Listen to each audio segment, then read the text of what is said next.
एक क्लब के अंदर एक लड़का और एक लड़की बैठे हुए थे और उनके बीच एक अच्छी सी वार्तालाप चल रही थी। लेकिन जो लड़का था वो काफी ज्यादा जीनियस था और जो लड़की थी वो काफी ज्यादा अपने लाइफ को एंजॉय करने वाली थी, इसलिए अपनी तरह की बातें उस लड़के के साथ कर रही थी। लेकिन जो लड़का था वो काफी ज्यादा जीनियस था, इसलिए वो कुछ ऐसी ऐसी बातें कर रहा था जैसे कि चाइना के लोग अब इतना ज्यादा आईक्यू होता है और इतने ज्यादा वो स्मार्ट होते हैं, दुनिया ऐसे चलती है, या तुम्हें कोडिंग आती है, या फिर तुम कंप्यूटिंग के बारे में क्या जानते हो, और तुम्हें कोडिंग के बारे में कौन सी लैंग्वेज आती है। वो लड़का उस लड़की के साथ कुछ ऐसी बातें कर रहा था, लेकिन लड़की को इन सब चीजों के बारे में कुछ नहीं पता। इसीलिए वो लड़की काफी ज्यादा उस लड़के पे चिढ़ गई और अपने बॉयफ्रेंड को बोला कि तेरे पास कोई और टॉपिक नहीं है क्या बात करने के लिए। लेकिन जब लड़के ने यह बात सुनी तब उसने उस लड़की को बोला तुम्हें किस चीज के बारे में इंटरेस्ट है। तो लड़की ने बोला कि मुझे अच्छे लड़के, अच्छा रेस्टोरेंट, अच्छा क्लब, अच्छा खाना, वो कहाँ पे मिलता है वो मुझे सारा पता है। लेकिन लड़के को ये चीजें पसंद नहीं थी, इसीलिए उस वक्त उस लड़के ने उस लड़की के साथ बहुत ही ज्यादा बहस कर ली। उस लड़की ने अपने बॉयफ्रेंड को बहुत ही ज्यादा भला बुरा बोल दिया, इसीलिए वो लड़का वहां से लड़की के साथ ब्रेकअप करके वहां से निकल जाता है। लेकिन उस लड़की का बॉयफ्रेंड वो लड़का काफी ज्यादा गुस्सा हो जाता है और वो अपनी सारी बेइज्जती को अपने ईगो पे ले लेता है। वो घर पे आ जाता है और उस वक्त वो पढ़ रहा था हार्वर्ड यूनिवर्सिटी, जो कि अमेरिका की एक काफी ज्यादा पॉपुलर यूनिवर्सिटी है, जहाँ से बिल गेट्स जैसे महान व्यक्तियों ने पढ़ाई की थी और आगे जाके माइक्रोसॉफ्ट जैसी कंपनियां ओपन की थी। और वो लड़का भी वहीं पे पढ़ता था। लेकिन उस लड़के को जब वो बात ईगो पे लगी तो वो सीधा जाके अपने कोडिंग वाले कंप्यूटर पे जाके बैठ गया और उस यूनिवर्सिटी की जो वेबसाइट थी हार्वर्ड यूनिवर्सिटी की, वहाँ पे एक ब्लॉक करने का ऑप्शन रहता है। वहाँ पे आप जाके कुछ भी लिख सकते हो, जो भी आप कुछ लिखते हो वो पूरा कॉलेज के सामने जाएगा। उस लड़के का नाम हम रखते हैं मार्क। और जब मार्क उस यूनिवर्सिटी में अपने रूम पे जाता है और रूम पे जाने के बाद यूनिवर्सिटी के सर्वर पे जाके ब्लॉग लिखता है, जिसमें वो लिखता है उस लड़की के बारे में भला बुरा, और वो भला बुरा लिख के वहीं पे पोस्ट कर देता है। और वो पोस्ट उस लड़की के सामने जाती है सुबह तक। लेकिन वो रात के 4 बजे तक जब भी कुछ ना कुछ उस वेबसाइट पे करता रहता है। लेकिन उसको एक आइडिया आता है क्यों ना जो कि हार्वर्ड यूनिवर्सिटी की वेबसाइट थी उसको हैक करके एक ऐसा सॉफ्टवेयर बना लिया उस वेबसाइट के अंदर ही, दो अलग अलग फोटो को पास में रखे इस तरह से अपलोड कर सकता था कि अब लोग वहां पे जाके उसको वोट कर सकते थे कि कौन सा फोटो अच्छा है कौन सा बेकार। कुछ ऐसा कोडिंग करके उसने एक वेबसाइट अपडेट कर दिया था और रात के 4 बजे उसको अपलोड कर दिया था। लेकिन सुबह होते होते वो फोटोज इतने ज्यादा वायरल जाने लगे और उसने ऐसा नहीं किया, उसने अपनी जो गर्लफ्रेंड उसके साथ अभी ब्रेकअप किया था उसकी फोटो और एक कुतिया की फोटो, जिसको हम इंग्लिश में बिच कहते हैं, उसके साथ उसको जोड़ दिया।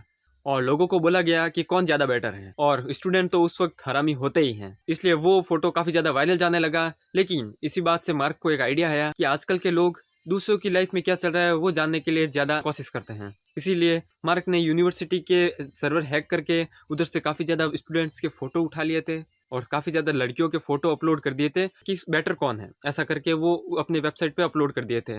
और उस वेबसाइट का नाम भी चेंज करके ये रख दिया फेस मैश करके।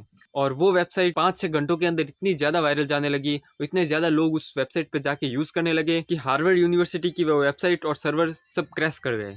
काफी ज्यादा सिक्योर वेबसाइट थी, उसको भी मार्क ने हैक करके डिस्ट्रॉय कर दिया।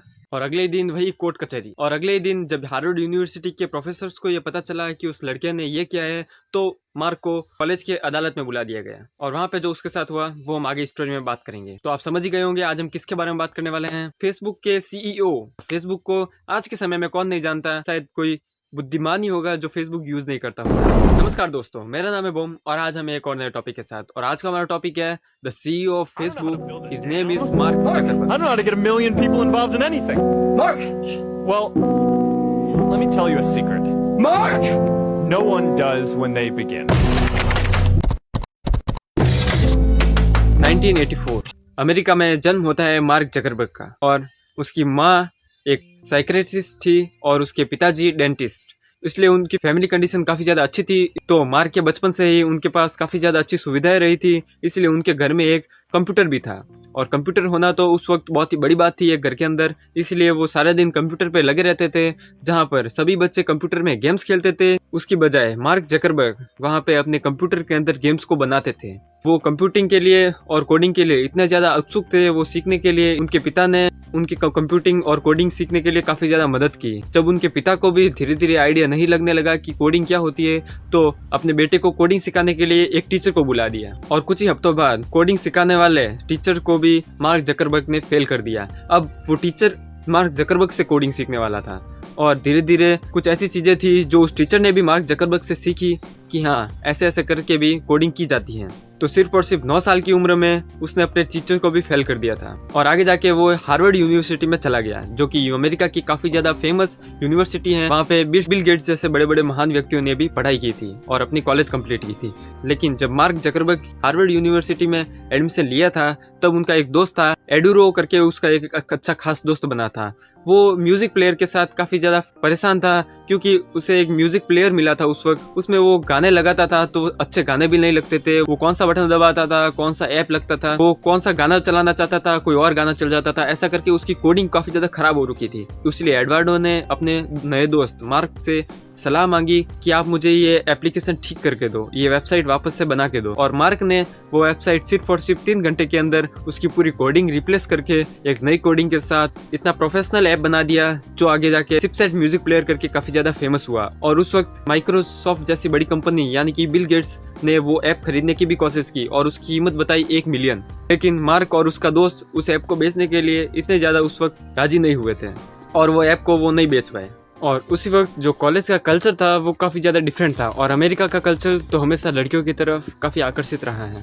और इसलिए जो मार्क के सारे फ्रेंड्स थे वो लड़कियों के साथ काफ़ी ज़्यादा एंजॉय करते थे। इसलिए वो हुकअप ब्रेकअप वाला वो कल्चर उनका बहुत पहले से था। इसलिए उसके सारे फ्रेंड्स मार्क को भी कई बार कहते थे कि तू भी कहीं ना कहीं अपनी लड़की से बात कर या फिर अपनी एक गर्लफ्रेंड बना। लेकिन मार्क को ये सब पसंद नहीं था, वो डेटिंग नहीं करता था, वो सिर्फ कोडिंग करता था। और उसके दोस्तों ने जब ज़्यादा मार्क को बताया इस लड़की को डेटिंग कर, ये अच्छी लड़की है, तो मार्क जकरबर्ग अपनी उस लड़की के साथ एक पब में जाता है और वहाँ पे जाकर उस लड़की के साथ अपनी पहली डेट एंजॉय करता है। लेकिन वो लड़की काफ़ी ज़्यादा नॉर्मल बिहेवियर कर रही थी। मार्क जकरबर्ग जो कि एक कोडिंग वाला था और उसे बस बिजनेस और कोडिंग इन चीज़ों के बारे में इंटरेस्ट था, लेकिन वो लड़की, ये लड़का अच्छा है, इसकी हाइट अच्छी है, ये बॉडी अच्छा है, ये पब अच्छा है, यहाँ की ये ज़्यादा चीज़ फेमस है, ये खाना अच्छा है, ऐसा करके उसका इंटरेस्ट काफ़ी अलग था। लेकिन मार्क का टोटली डिफरेंट, यानी कि वो ऐसी ऐसी बातें कर रहा था जैसे कि चाइना में सबसे ज़्यादा IQ वाले लोग रहते हैं, माइक्रोसॉफ्ट का ये नया अपडेट आ गया, कोडिंग में जावा ये होती है, ये कोडिंग की लैंग्वेज इस तरह से काम करती है। ऐसे करके वो उस लड़की को बोर करने लग गया और ऐसी ऐसी बातें करके बाकायदा कोई भी लड़की बोर हो ही जाती है। और मार्क को बोल दिया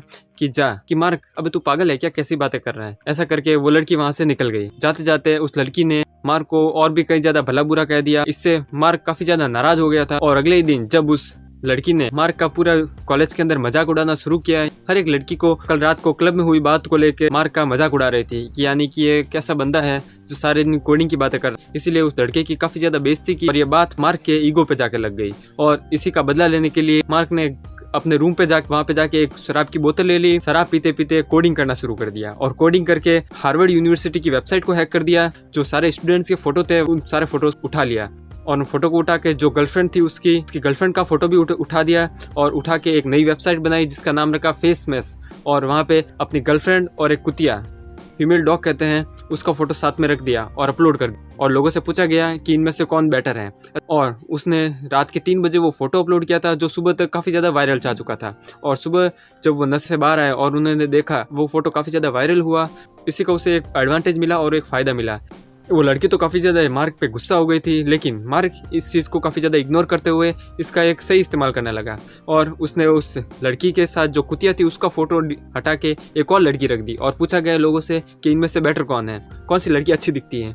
और धीरे धीरे उसने सारे कॉलेज की लड़कियों के फ़ोटो उठा के इसी तरह से कई सारे ब्लॉग अपलोड कर दिए और वो ब्लॉग पूरे कॉलेज में काफ़ी ज़्यादा तेज़ी से वायरल जाने लगे। और इसी के कारण कॉलेज की जो सर्वर वेबसाइट थी वो काफ़ी ज़्यादा बुरी तरीके से क्रैश हो जाती है और इसके कारण मार्क को कॉलेज की अदालत में बुलाया जाता है और वहाँ पे के ऊपर कई सारे इल्ज़ाम लगाए जाते हैं और लड़कियों द्वारा ये बताया जाता है कि इसको कॉलेज से निकाल दिया जाए, यानी कि इसको इस कॉलेज में रहने का कोई अधिकार नहीं है जो हमारे भाई बहनों की इज्जत ना करता हो। और इसीलिए मार्क को 6 महीने के लिए कॉलेज से सस्पेंड कर दिया जाता है। और 6 महीने के अंदर वो क्या करने वाला था वो मैटर पूरा अलग ही है। उसने जो फेस मैस करके वेबसाइट बनाई थी उस पर वो काम करने लग गया और जब लड़कियों के फोटोज और उस वक्त फेस मैस काफी ज्यादा वायरल जाने लगा, उस वक्त एक कोई ट्विन ब्रदर्स करके उन्हीं के पास ऐसा ही कुछ सिमिलर आइडिया था, यानी कि उनका आइडिया था एक द फेसबुक नाम से। वो ट्विन ब्रदर्स थे, वहाँ पे उनका ये टारगेट था कि हम एक ऐसा ऐप बनाएं या ऐसी वेबसाइट बनाएं जहाँ पे लोग अपनी पूरे कॉलेज एक्सपीरियंस को अपलोड कर सकें, यानी कि वो कॉलेज में क्या करते हैं, अपने फोटोज़ को, अपने दोस्तों को, वो आगे क्या करते हैं, उनकी कॉलेज में कितने ज़्यादा मार्क्स आते हैं, वो अपने पूरे कॉलेज एक्सपीरियंस को किसी वेबसाइट पे अपलोड करना चाहते थे। और इसी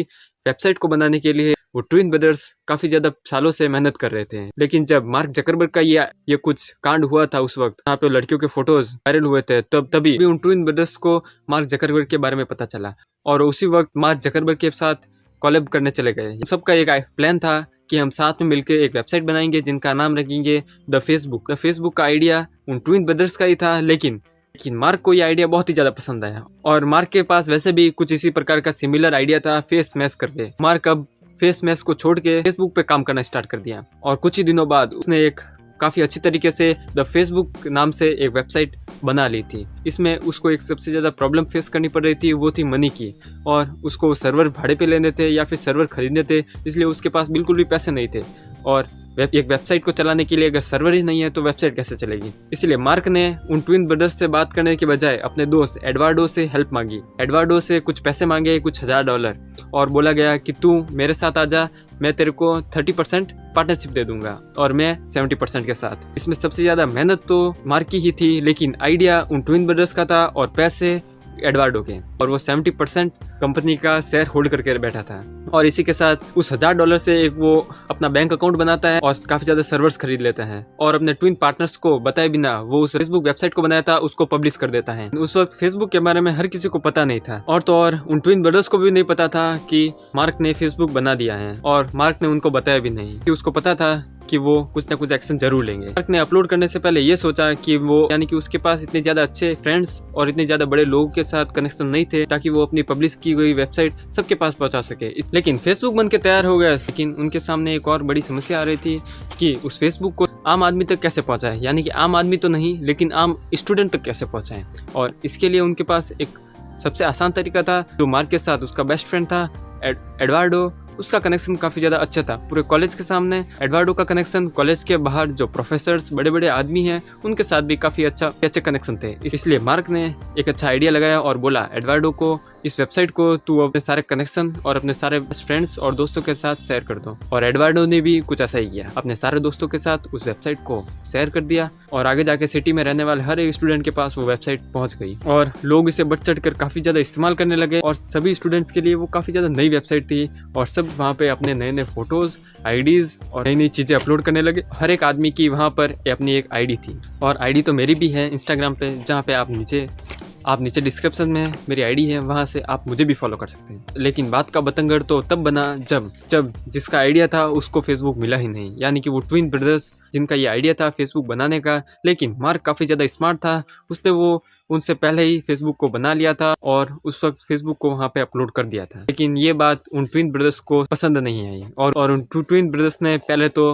हार्वर्ड यूनिवर्सिटी के प्रोफेसर्स के सामने केस रखा और वहाँ पे कुछ नहीं हुआ, तो उसने जाके एक प्रोफेशनल लॉयर के साथ एक बड़ा केस बना लिया, और ये केस था मार्क जकरबर्ग के खिलाफ और अपनी फेसबुक कंपनी को वापस लेने के साथ। और वो केस काफ़ी साल चला और मार्क जकरबर्ग इस केस को हार गए थे और वो ट्विन ब्रदर्स जीत गए थे। इसीलिए मार्क जकरबर्ग को उनको $65 मिलियन का रेवेन्यू उनको देना पड़ा, और $65 मिलियन उस वक्त मार्क जकरबर्ग के लिए बहुत ही ज़्यादा बड़े थे। अभी नई कंपनी उस वक्त ज़्यादा बस हुई थी और उसी वक्त उसने अपने 60 मिलियन यूज़र्स को अपने वेबसाइट पे ला लिया था।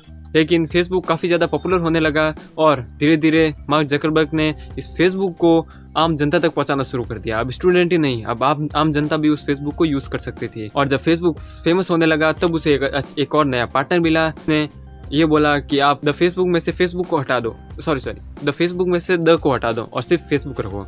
और ऐसा करके उसने बोला कि अब अपने फेसबुक को पूरे विश्व में, यानी कि पूरे वर्ल्ड वाइड रिलीज़ कर देना चाहिए, और आम आदमी तक इसकी पहुंच पहुंचाने के लिए पैसे चाहिए होंगे तो वो पैसे मैं अरेंज करूंगा, वो नया सलाहकार मार्क से बोला। और ऐसा करके मार्क की जो वेबसाइट थी द फेसबुक, उसमें से द तो हट ही गया था। उन्होंने अपने जो हेडक्वार्टर्स थे वो अब कैलिफोर्निया में शिफ्ट कर दिए। लेकिन एडवार्डो, जो कि उस वक्त मार्क सबसे बड़ा पार्टनर था और सबसे अच्छा बेस्ट फ्रेंड भी, इसलिए एडवार्डो न्यूयॉर्क में ही रह के उसने एक नया आइडिया लगाया कि क्यों ना हम एडवर्टाइजर्स को फेसबुक पे लेकर आएँ, और फेसबुक पर एडवर्टाइजर्स जब ऐड देंगे तो हमें काफ़ी ज़्यादा अच्छा रेवेन्यू मिलेगा और पैसे मिलेंगे। इसी आइडिया को लेके एडवार्डो न्यूयॉर्क और जो मार्क जकरबर्ग थे वो कैलिफोर्निया आ गए। और कैलिफोर्निया में आके एक अपना नया ब्रांड न्यू ऑफिस बना दिया। और जब तो एडवर्डो भी हार मान के फिर से कैलिफोर्निया आ गए। लेकिन जब कैलिफोर्निया में आके जब देखा, अलग ही नज़ारा दिखा। जो वो सलाहकार था वो भी अब मार्क जकरबर्ग के कहने पे वो भी अब इस कंपनी का पार्टनर बन चुका था विद द 7% शेयर। लेकिन ये बात एडवर्डो को बिल्कुल भी पसंद नहीं आई और उसने मार्क के साथ काफ़ी ज़्यादा बहस की और बोला मुझे तेरे साथ काम नहीं करना, मैं वापस जा रहा हूँ। और वो वहाँ से निकल गया वापस न्यूयॉर्क की तरफ और वहाँ पे जाके उसने अपने जो फेसबुक अकाउंट था उसको फ्रीज करवा दिया। यानी कि इससे पूरा फेसबुक का जो रेवेन्यू जनरेट होता था वो किसी भी अकाउंट में ना जाके फेसबुक पूरा साइट पूरी ठप पड़ सकती थी। इसीलिए मार्क काफ़ी ज़्यादा डर गया था और सीधा फ़ोन लगाया था एडवर्डो को न्यूयॉर्क। एडवर्डो को बताया गया कि ये वेबसाइट सिर्फ और सिर्फ उस अकाउंट के ऊपर चल रही है, अगर वो अकाउंट फ्रीज हो गया तो पूरी वेबसाइट गिर जाएगी और हमें फिर से वापस से वहीं से स्टार्ट करना पड़ेगा जहाँ से हम कैंपस क्लब में थे। और ये बात सुन के एडवर्डो को भी समझ में आ गया था कि ये बहुत ही बड़ी मिस्टेक हो सकती है, इसलिए वो अपने अकाउंट को फिर से स्टार्ट करवा देता है और वो वही $1000 फिर से उस बैंक में डाल देता है। और यहाँ पर मार्क की जो समझदारी देखी है। लेकिन मार्क अपने दोस्त के लिए काफ़ी ज़्यादा लॉयल था, लेकिन एडवर्डो काफ़ी ज़्यादा कंफ्यूज था। दोनों के बीच में काफ़ी ज़्यादा कंफ्यूजन रहती थी और इसी के कारण जब एडवर्डो को फिर से कैलिफोर्निया बुलाया गया साइन करवाने के लिए, तब जब उसने पेपर्स पढ़े उसमें लिखा हुआ था कि अब आपके शेयर घट के 30 में से थोड़े कम हो गए थे। और ये बात जब एडवर्डो को पता चली तो वो काफ़ी ज़्यादा गुस्सा हो गया और जाके मार्क के साथ लड़ाई कर दी।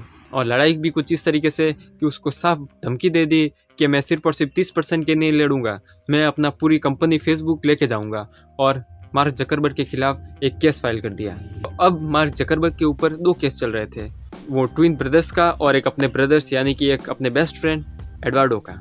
उन दोनों केसों में मार्क की हार हुई। उन ट्विन ब्रदर्स को देने पड़े 65 मिलियंस और एडवर्डो को फाउंडर ऑफ फेसबुक बना दिया गया और काफ़ी ज़्यादा अमाउंट में पैसा दिया गया। और इसी के कारण एडवर्डो और मार्क जकरबर्ग फिर से अपनी एक दोस्ती के साथ फेसबुक को चलाने लगे। इस तरफ इतना कुछ हो ही रहा था और लेकिन फेसबुक की तरफ काफ़ी अलग कुछ चल रहा था। यानी कि फेसबुक काफ़ी ज़्यादा जल्दी प्रगति में और काफ़ी ज़्यादा जल्दी वायरल और फेमस होने लग गया था।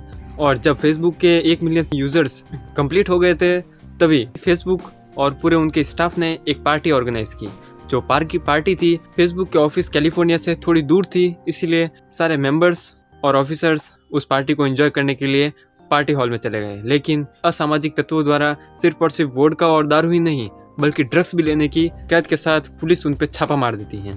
लेकिन दारू और नशा ये तो सब कुछ अलाउ है, लेकिन ड्रग्स एक पार्टी के अंदर बहुत ही बड़ी बात है। सबको बंदी बना लिया गया और बोला गया कि तुम्हारा CEO कहाँ है। लेकिन जब पुलिस ने ढूंढा तो CEO वहाँ पे था ही नहीं।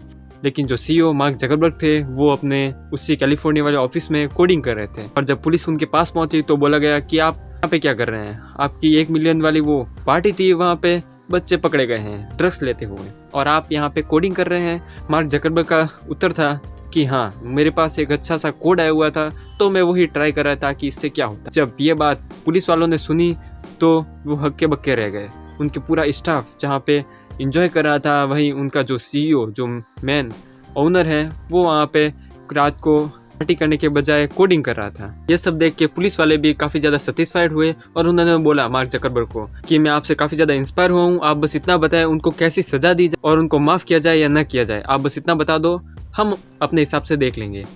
लेकिन जब मार्क को ये बताया गया तो मार्क ने सिर्फ और सिर्फ एक ही बात कही, आप भले उनको कोई भी सज़ा दो, लेकिन जो ये फुटेज और ये वीडियो और ये न्यूज़ फेसबुक के ऊपर अपलोड नहीं होनी चाहिए, क्योंकि वो अपनी वेबसाइट पे ये सारा मामला अपलोड नहीं होने देगी, गुजारिश करता है पुलिस से। और ये सब होता भी है। पुलिस वाले उनको थोड़े दिनों बाद बेल पे बाहर निकालने देते हैं, लेकिन फेसबुक पर इस घटना के बारे में कोई भी वीडियो अपलोड नहीं होता है। इसी का फ़ायदा फेसबुक को और मार्क जकरबर्ग को बाकायदा होता है। यानी काफ़ी ज़्यादा अच्छी तरीके से इतनी बड़ी प्रॉब्लम को उन्होंने रिकवर कर दिया और बड़े बड़े कांड और कमीनेपन वहीं तक चले। और अब आगे मार्क जकरबर्ग काफ़ी ज़्यादा स्मार्ट बन गए थे। अब उन्होंने ऐसे यूज़र्स अपने कंपनी के लिए ऐसे डेवलपर्स को हायर करना शुरू कर दिया था जो कि कोई भी कंडीशन में डेवलपिंग कर सकते थे और कोड बना सकते थे। इसलिए उनके लिए एक प्रतियोगिता रखी जाती थी, जब एक ऐसे रूम के अंदर उन कोडर्स को बुलाया जाता था जहाँ पे एक दारू की बोतल और इतने ज़्यादा क्राउड के साथ बच्चे बुलाए जाते थे, यानी कि वो कॉलेज के स्टूडेंट्स, और उन सबको कोडिंग करवाया जाता था कि आपको हर 10 लाइन के बाद एक वोडका पीना है और आपको कोडिंग करते जाना है, और जो भी कोडिंग सबसे पहले कंप्लीट करेगा वो हमारी टीम में आ जाएगा। और ऐसे करके जिस प्रकार से कोडर्स की प्रतियोगिता रख के वो अच्छे कोडर्स को हायर करता था ताकि वो इस कंडीशन में भी इतने ज़्यादा अच्छे कोड कर सकते हैं, तो इससे बेटर कंडीशन यानी कि बेटर कंडीशन में वो कितना बढ़िया कर पाएंगे। तरीके से वो कोडर्स को हायर करता था और अंत में बोलता था, hey welcome to the Facebook. ऐसा करके वो उस फिल्म का एक डायलॉग था, वो काफ़ी ज़्यादा फेमस था। उस घटना के बाद वो रुका ही नहीं, उसकी रफ्तार बढ़ती गई 10 मिलियन से 40 मिलियन, 40 से 100, 100 से 500 और 500 से 1 बिलियन, और आज के समय में मार्क जकरबर्ग के फेसबुक पर 2 बिलियन यूजर्स हैं, जो कि पूरे कंट्री की जनसंख्या होती है, जो कि फेसबुक के लिए काफ़ी ज़्यादा बड़ी बात है। और आगे जाके फेसबुक इतना ज़्यादा प्रोग्रेस करता है कि हर एक आम आदमी फेसबुक चला रहा है। और 2014, 15, 16 उस वक्त का वो जो फेसबुक का और हनी सिंह का जो परफेक्ट कॉम्बाइन और कॉम्बिनेशन था, जो उस समय में यूजर्स थे उनको पता ही है। और तो और आगे जाके 2012 में उन्होंने फेसबुक ने व्हाट्सएप को भी खरीद लिया था, और व्हाट्सएप के साथ साथ इंस्टाग्राम नामक एक और ऐप था उसको भी खरीद लिया था। मार्क को नहीं पता था कि इंस्टाग्राम और व्हाट्सएप आगे जाके उनको कितना ज़्यादा प्रॉफिट देने वाले हैं, और हुआ भी कुछ ऐसा ही। आज के समय में फेसबुक से भी ज़्यादा यूजर्स इंस्टाग्राम पे हैं और वहाँ पे उनको काफ़ी ज़्यादा अच्छा प्रॉफिट भी मिल रहा है। और आज के समय में माना जाए तो फेसबुक से भी ज़्यादा अगर सक्सेसफुल उनका कोई एप्लीकेशन है तो वो इंस्टाग्राम है। कुछ ऐसे ही करके मार्क जकरबर्ग काफ़ी ज़्यादा प्रोग्रेस करते आ रहे हैं और आज के समय में 3rd नंबर पे आने वाले सबसे बड़े बिलीनियर हैं। और तो और सेल्फ मेड मिलीनियर्स में अपने खुद के दम पे जो बिलीनियर्स बने हैं तो मार्क जकरबर्ग नंबर 1 पे आते हैं with 23 years old self made billionaire. और मार्क जकरबर्ग के लिए ये सबसे बड़ी अचीवमेंट थी उसके लिए, जो कि आज के समय में मार्क जकरबर्ग की तरह कौन नहीं बनना चाहता। वो सबके लिए एक इंस्पिरेशन स्टोरी की तरह नहीं बल्कि एक मोटिवेशनल स्पीकर की भी तरह है। और मार्क जकरबर्ग की स्टोरी से हमें बहुत कुछ और भी सीखने को मिलता है, लेकिन मार्क जकरबर्ग की 2-3 लाइनें हैं जो आपको भी अपने लाइफ में उतारनी चाहिए।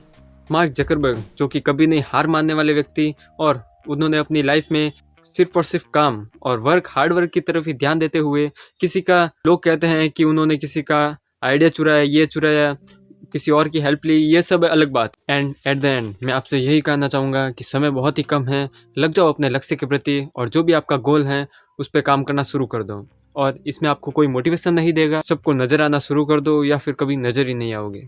और अपने आप पे भरोसा करके निकल पड़ो एक और नई शुरुआत के साथ, और किसी भी हालत में उसको अचीव करके रहो और भुला दो अपनी सारी प्रॉब्लम्स को, लाइक मार्क जकरबर्ग। दोस्तों आज के लिए बस इतना ही।